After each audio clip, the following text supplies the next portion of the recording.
आप देख रहे हैं शेयर बाजार लाइव। राजेश सतपुते और मानस जायसवाल हमारे साथ मौजूद है आपके सभी जो स्टॉक्स हैं उन पर राय रखने के लिए जो खबरों में है। और खबरों वाले शेयर्स की कैटेगरी में एक और स्टॉक है जिस पर बातचीत कर सकते हैं। इंडसइंड बैंक बोर्ड ने एनसीडीज को मंजूरी दी है और 1500 करोड़ के एनसीडीज को अप्रूवल मिला है। लेकिन कल बैंकिंग स्टॉक्स को अगर देखें तो पॉलिसी से पहले और पॉलिसी के बाद का जो इनका बिहेवियर तो वो काफी डिफरेंट था।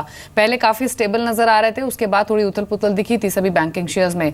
लेकिन मानस, इंडसइंड बैंक पर अभी आपकी राय क्या है? टेक्निकली बहुत ज्यादा एक्शन इस स्टॉक में हमने पिछले कई सेशन से देखा नहीं, एक रेंज में ही इन्हीं लेवल्स के आसपास ट्रेड कर रहा है।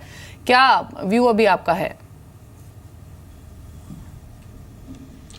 देखिए 1200 के स्तर से हमने गिरावट देखी थी और स्टॉक ने बेस बनाने की कोशिश जरूर पिछले 10 दिनों में की है 1040 1050 की रेंज में।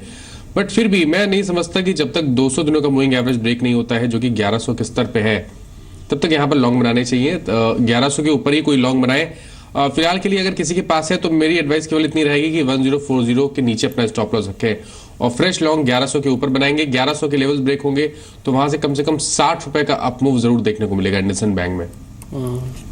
इसी तरह से एक आपने देखा कि बिजली से जुड़ी जो कंपनीज में काफ़ी स्ट्रॉन्ग मोमेंटम है। अब आरईसी पे खबर यही है कि ये भी कुछ रकम जुटाना चाहती है, 500 करोड़ रुपए के आसपास की बॉन्ड के जरिए रकम जुटाई जाएगी। एक बार राजेश आप बताएंगे आरईसी में क्या करना चाहिए? देखिए ऑन ब्रॉडर पर्सपेक्टिव आरईसी में कंसोलिडेशन दिखता है रफली 125 ऑन अ लोअर साइड और 140 on higher side. So you can say it's a price band. इसका जो मीडियन बनता है वो रफली है 128 का। तो 128 130 का एक शॉर्ट टर्म बेस है। मुझे लगता है इस बेस से अगर आप यहाँ पे लॉन्ग करें तो अपसाइड में आपको 140 का एक टारगेट मिल सकता है। Stop loss should be below 125 rupees. So overall अगर आप देखो तो इट्स ए साइडवेज काउंटर। मुझे लगता है इस counter is waiting for some tick some news. तो फिलहाल के लिए तो एक साइडवेज है, लेकिन ये अगर ट्रेडिंग करना है तो आप दिए हुए लेवल के साथ ट्रेडिंग कर सकते हो। जी, टाटा स्टील पर खबर है आज और खबर ये है कि ट्रेड यूनियन के साथ समझौता किया है कंपनी ने। यूके स्टील वर्क्स के साथ ये समझौता हुआ है और टीएम हावर सर्विस में भी हिस्सेदारी बेची है 106 करोड़ में। टाटा स्टील आज खबरों में है और कल करीब 1.5% बढ़कर बंद हुआ था। और पूरे ही टाटा ग्रुप पर आपको ध्यान देना होगा क्योंकि जो टसल है साइरस मिस्त्री और रतन टाटा के बीच, उसमें हर रोज एक नई डेवलपमेंट हो रही है और अब ये पूरा ही मामला कह सकते हैं कि वर्ड वॉर से अब लेटर वॉर में तब्दील हो गया है और कहीं ना कहीं लीगल रूप भी ले सकता है। इस पर हम बातचीत करेंगे कुछ ही देर में। सुमित हमारे साथ मौजूद रहेंगे, लेकिन उससे पहले टाटा स्टील पर एक कमेंट ले लेते हैं। मानस, टाटा स्टील पर राय क्या है आपकी?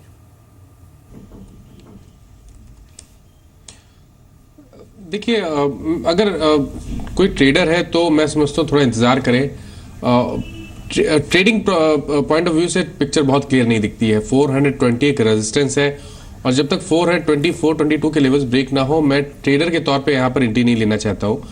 हालांकि ये जरूर है कि अगर मेरा आउटलुक 2 से 3 मंथ का या उससे ज्यादा है तो फिलहाल के लिए घबराने की जरूरत नहीं है क्योंकि मीडियम टर्म चार्ट्स बहुत पॉजिटिव लगते हैं। Higher tops higher bottoms clearly दिखते हैं। हर गिरावट पे स्टॉक ने 100 दिनों के मूविंग एवरेज पे सपोर्ट लिया है। तो मेरी राय में इन्वेस्टर है तो बिल्कुल बने रहे और अगर ट्रेडर है तो 420 रुपए के ऊपर ही स्टॉक को बाय करें। तो टाटा स्टील पे आपको रिकमेंडेशन मिल चुका है, लेकिन जिस पार से एम्पायर की हम बात कर रहे हैं जिसमें वार छिड़ा है, अब उस पर एक और पैमाइश कर लेते हैं, समझ लेते हैं कि आखिरकार ये इतना मामला बढ़ता क्यों जा रहा है। सुमित हमारे साथ जुड़ चुके हैं न्यूज रूम से। सुमित, मामला ऐसा है कि कई बोर्ड के मेंबर अब तो सेबी के पास भी जा रहे हैं और खुद से, सेबी तो क्या पूछेगा, वो खुद से जाके सेबी से कह रहे हैं कि देखिए हमारे साथ गलत हो रहा है, आपको कुछ ना कुछ कदम उठाना होगा। ये नुलसी वाडिया ने भी बोला है। क्या बोला उन्होंने? देखिए डिम्पी, अगर क्रम वाइज चला है तो सबसे पहले तो एक लेटेस्ट लेटर जो है वो रतन टाटा की तरफ से आया जिन्होंने बात मेंशन की है कि साइरस मिस्त्री का जो कंपनी में रहना है वो नुकसानदेह था और शायद इसीलिए उनको हटाया गया है। उन्होंने ईजीएम में शेयरधारकों से सहयोग करने की बात भी कही है और ये भी कहा है कि जो भी फैसले लिए जा रहे हैं वो कंपनी के फेवर में है। सबसे अहम चीज़ कि नई जो भी लीडरशिप होगी उसको लेकर जल्दी फैसला लिया जाएगा। तो ये सब घटनाक्रम सबसे पहला, सबसे लेटेस्ट यानी कल शाम को ही रतन टाटा की तरफ से हुआ। रही बात आपने जिस लेटर की बात की नुस्ली वाडिया की तरफ से, वो ये मेंशन करती है कि कंपनी के अंदर कॉर्पोरेट गवर्नेंस को लेकर, यानी पूरे ग्रुप में टाटा सन्स में कॉर्पोरेट गवर्नेंस को लेकर इश्यूज़ है और सेबी अब इसके अंदर इंटरफेयर करे। उन्होंने ये भी कहा कि इनसाइडर ट्रेडिंग का जो नियम है उसको लेकर भी जो उल्लंघन हुआ है, उसे कई सारे मामले हैं और वो चाहे शायद उसके वेरियस एग्जांपल्स भी मेंशन कर सकते हैं। उसके अलावा उन्होंने 3 दिन के अंदर ही सेबी को 3 अलग अलग लेटर्स लिखे और जिसके अंदर उन्होंने ये सभी बातें की हैं। साथ साथ उन्होंने ये भी कहा कि क्योंकि वाडिया टाटा मोटर्स, टाटा केमिकल के बोर्ड के अंदर शामिल थे और ये मामला इरप्ट ही तब से हुआ जब से उनको इस इंडिपेंडेंट डायरेक्टर पद से हटाया गया। दरअसल दोनों ही विषय में, क्योंकि टाटा सन्स के लेटर के अंदर भी और नुस्ली वाडिया के लेटर के अंदर भी ये बात क्रूशियल है कि जैसे जैसे ईजीएम करीब आ रही हैं, चाहे आप टाटा पावर की ईजीएम देख लें जो कि 26 दिसंबर को है, टाटा स्टील की जो कि 19 दिसंबर को है, टाटा केमिकल की 13 दिसंबर को है, तो जैसे जैसे ईजीएम करीब आ रही हैं वैसे वैसे जो विवाद है और बढ़ता जा रहा है और इरप्ट होता जा रहा है, क्योंकि अब शेयर धारकों को यहाँ पर इन्फ्लुएंस करने की कोशिश की जा रही है। उन्हें बताया जा रहा है कि ईजीएम में वो फैसला उस तरह से लें जिस तरह से इधर टाटा ग्रुप चाहता है या फिर दूसरी जो यहाँ पे पार्टी है वो चाहती है। तो धीरे धीरे करके जो विवाद है वो काफी तक बढ़ता जा रहा है और जैसे जैसे ईजीएम करीब आ रही है ये और इरप्ट होने की तैयारी में है। ठीक है सुमित, शुक्रिया। लेकिन आपको एक बार फिर से सिलसिलेवार, जैसे सुमित कह रहे थे कि पहले तो चिट्ठी वॉर हुआ, यानी कि आप नुल्सी वाडिया हटाए गए, सेबी में इन्होंने इस कदम उठाया कि देखिए मेरे को जो हटाया जा रहा है वो गलत तरीके से है, वो सेबी के पास पहुँचे। और दूसरी इंपॉर्टेंट बात जो कल घटी है वो चिट्ठी वॉर को लेकर थी, वो बढ़ गया है। असल में 2 दिन पहले भी खबर आया था कि जागीर को लेकर भी सवाल उठ गए थे। देखिए इस तरह की भाषा जब कॉर्पोरेट वर्ल्ड में और टाटा ग्रुप से जुड़ जाती है तो अपने आप में गंभीर मामला तो हो ही जाता है कि किसी की कोई जागीर नहीं है। अब सीधा शेयरधारकों पे आ गई है बात। टाटा सन्स शेयरधारकों से कह रहा है कि सारस मिस्त्री को अलग अलग बोर्ड में जो है चेयरपर्सन है उन पर हटाने में हमारा सहयोग कीजिए। सारस मिस्त्री ये कह रहे हैं कि आप गलत चीज़ को फेवर कर रहे हैं और गलत तरीके से शेयर होल्डर्स पे प्रेशर बना रहे हैं, आपको ऐसा नहीं करना चाहिए। तो अब कुल मिलाकर शेयरधारकों भी बीच में जुड़ गए हैं इस पूरे वॉर के अंदर। पहले 2 बड़े टॉप लेवल की मैनेजमेंट थी, लेकिन अब शेयरधारकों को भी इसके अंदर जोड़ा जा रहा है, जिससे ये कहा जा रहा है कि आप इसको वोट करें या फिर उसको वोट करें। तो मामला तो अपने आप में गंभीर है। शायद साल खत्म होते होते और कुछ और बड़ी खबरें भी आ जाए। विवेक महाजन इस बीच हमारे साथ जुड़ चुके हैं। विवेक, आज टाटा ग्रुप में जिस तरह का टसल देखने को मिल रहा है, क्या आपको लगता है कि अभी ये टसल तो सेटल होगा नहीं? ये तो आप भी मानते हैं, शायद मेरा भी यही व्यू है, लेकिन अब ट्रेडर्स को क्या करना चाहिए? दूर रहें, टाटा के अलावा भी शेयर है बाजार में उनमें ही ट्रेड करें, या फिर टाटा में भी अच्छी वैल्यूएशन है उनमें से पिक एंड चूज करें? अगर करें तो वो कौन सा करें? देखिए, अब हमारा स्टैंड पिछले 1 महीने से जो रहा है मैं आपसे शेयर करता हूँ। we believe that Tatas have been one of the biggest wealth destroyer in the marketplace over the last 10 years, 5 to 10 years. The recent boardroom battle issues will definitely have a bearing on the company performance. जब भी top management में लड़ाई छिड़ता है तो definitely the attention gets diverted from the crux of the matter, which is focusing on the marketplace. We believe this will definitely hurt the performance of the companies. Also, a lot of institutional investors will shy away from Tata Group stocks. As such, fresh position should be avoided. अगर position है तो any upside should be used as a exit opportunity. View should be taken only after the issue settle down.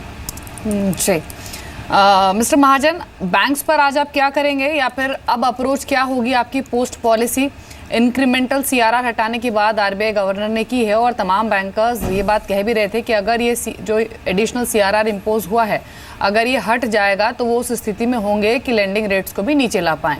लेकिन incremental CRR लगने के बाद से ही ये banking stocks की जो परफॉर्मेंस है वो थोड़ी सी अनस्टेबल हुई थी, या फिर कह सकते हैं कि थोड़े से जो ट्रेडर्स का विश्वास है वो कम हुआ था।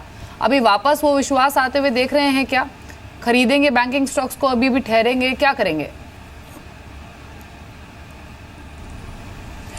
Last 1 month has been pretty bad for the entire banking and NBFC space. The move that we have seen in last 3 to 4 weeks has been disruptive for a lot of areas in this space. Yesterday, a market was expecting a 25 basis point rate cut, which did not fructify, definitely disappointing the market big time. But nevertheless, we believe this is only a short-term aberration. Medium to long-term outlook as far as banking sector is concerned remains positive. We are focusing on only private sector frontline banks. Corporate banks we are not touching. ICICI Bank and Axis Bank we are staying clear of both the banks. As far as frontline private sector banks, which should be looked at include Kotak Bank, IndusInd ठीक है। Bank and HDFC Bank. ठीक है, ये कुछ एक banks के नाम आपको बता रहे थे। आगे बढ़ते हैं। अब क्रॉम्पटन ग्रीव्स पे आपको एक बार ध्यान देना चाहिए क्योंकि इसके Q2 नंबर्स आए। यही वो क्रॉम्पटन ग्रीव्स है जो 2-3 दिन पहले तेज़ गिरावट का शिकार था। कल के सेशन में भी लाल नुकसान था इसमें। मुनाफा 135% बढ़ गया, आय करीब 6% बढ़ी है, अबीटा में भी सुधार हुआ है। राजेश, अब ये जो 2-3 दिन की गिरावट थी थम जाएगी इसी नंबर्स के बाद?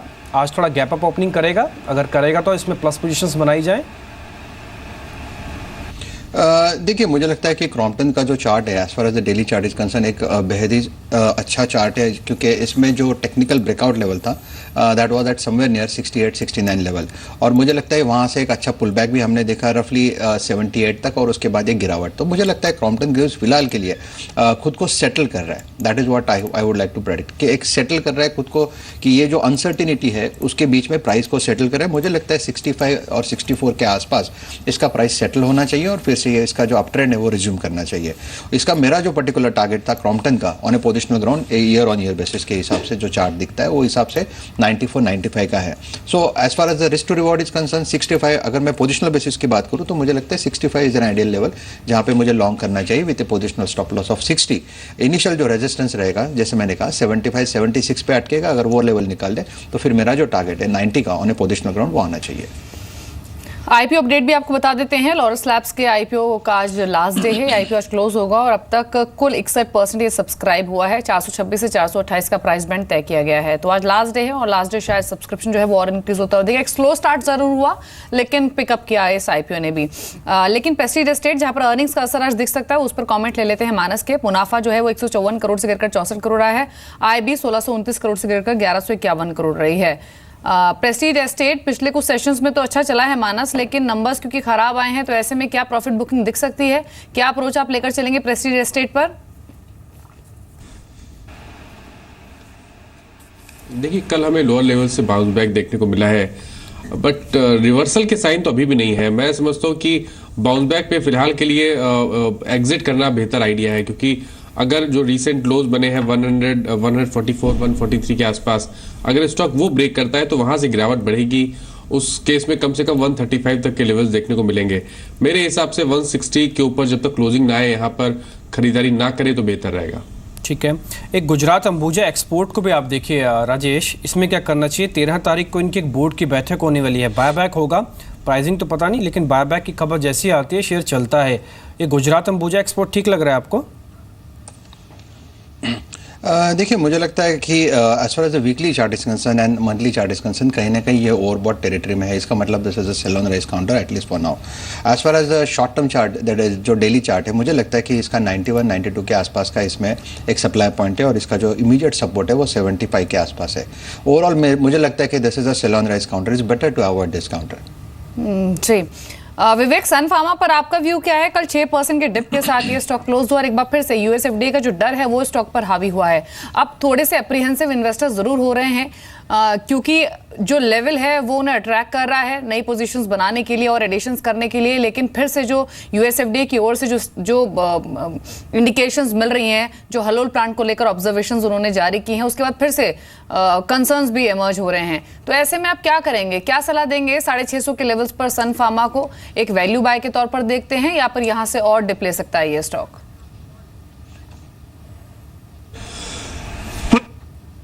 Uncertainty as far as the Indian pharma space is concerned has been very high. Sun Pharma itself has been going through a lot of challenges, particularly on account of these US FDA issues, and they have been trying to resolve the issues, but nothing seems to be there on the horizon. One or the other issues continue to crop up. There are a lot of sectors or stocks which are doing well in the marketplace. हमें लगता है कि जहाँ पर clarity है, investors should only focus in those areas जहाँ पर expectation है किसी चीज़ का। In this uncertain times they should best be avoided.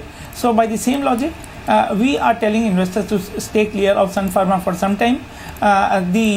जहाँ पर हमारे पोर्टफोलियो में स्टॉक है, we have been using any pullback or any signs of recovery in the stock price to exit out of the stock. So as such, fresh exposure should be avoided on this stock. ठीक है, एक बार आप दो share जल्दी से देखें मानस। एक तो इंजीनियर्स इंडिया लिमिटेड, ये 300 पे बंद हुआ है कल। ये 300 बहुत इंपॉर्टेंट, आप तो इसको बारे में जानते हैं कि 300 की इंपॉर्टेंस क्या है। अभी 310 312 तक ये टारगेट मिल जाएंगे हमको। आज के सेशन में एक दिन का ही ट्रेड लेना चाहता हूं मैं इंजीनियर्स इंडिया में।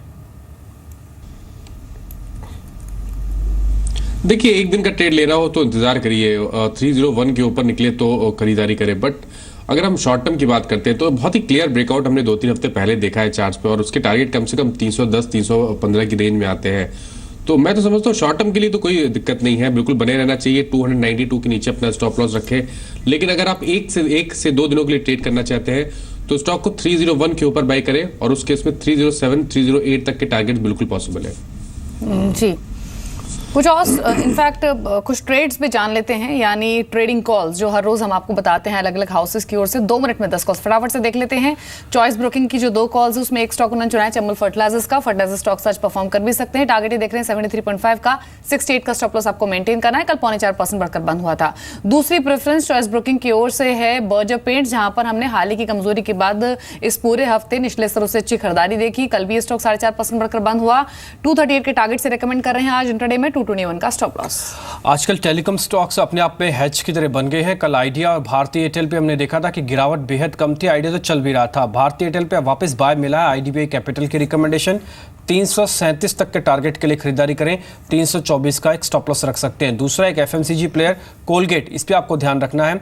941 रुपए के टारगेट के लिए यहाँ पे भी आप खरीदारी करें। 911 का एक स्टॉप लॉस रख लें आप। बिल्कुल, भारत फोर्ज एक नेक्स्ट ट्रेड होगा आज के लिए, जहां पर इन्वेस्टर पॉइंट मानता है कि आपको बाय करना चाहिए। 940 के टारगेट्स, 907 का स्टॉप लॉस। कल 915 पर बंद हुआ। ऑटो स्टॉक्स वैसे भी परफॉर्म करते, सबसे ज्यादा बढ़ने वाला ऑटो इंडेक्स था कल के सेशन में। दूसरी चॉइस है हिंद कॉपर इन्वेस्टर पॉइंट के, 66 के टारगेट, 61 का स्टॉप लॉस। कल क्लोजर 63 के लेवल्स पर। इसके अलावा आपको कुछ एक ऑटो कंपनीज में भी जाना चाहिए। आयशर मोटर पे आप नजर रख सकते हैं। कल के सेशन में 4% ऊपर था। नंबर्स आने के बाद एक शेयर जो नहीं टूटा वो था आयशर मोटर का ही।